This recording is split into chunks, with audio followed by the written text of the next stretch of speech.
नमस्कार मित्रांनो, मी अभिजित. माझ्या चॅनलमध्ये पुन्हा एकदा तुमचं स्वागत. मागच्या व्हिडिओमध्ये आपण ग्राफिक डिझायनिंग सॉफ्टवेअरची ओळख करून घेतली. या व्हिडिओमध्ये आपण जरा एक वेगळ्या विषयाबद्दल बोलणार आहोत. तुम्हाला प्रश्न पडला असेल, ग्राफिक डिझायनिंगच का? तुमच्या पाल्याला ते सूट करेल का? तुमचा पाल्य खरंच ग्राफिक डिझायनिंगमध्ये इंटरेस्टेड आहे का? आपल्या व्हिडिओचा विषय तोच आहे. बरोबर ओळखलं तुम्ही. Y graphic designing.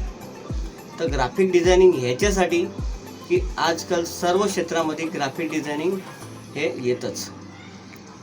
अगदी कन्स्ट्रक्शनपासून तर हॉटेल इंडस्ट्री, फूड इंडस्ट्री त्याला आपण म्हणतो, फॅशन इंडस्ट्री, या सर्व इंडस्ट्रीमध्ये ग्राफिक डिझायनिंग हा विषय येतोच येतो.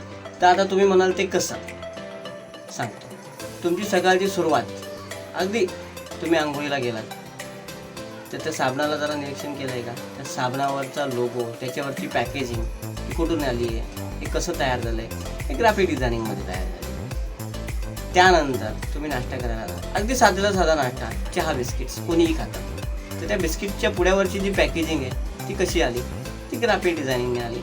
तुम्ही अगदी घराच्या बाहेर पाऊल टाकला तर म्हणजे तिथून ग्राफिक सुरुवात होते तुमची.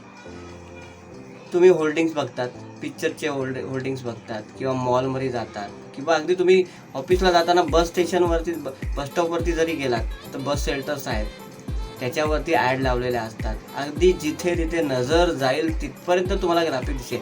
अगदी तुमची संध्याकाळ, तुमची झोपेची वेळ होते तिथपर्यंत तुम्हाला ग्राफिक्स सगळीकडे दिसतं.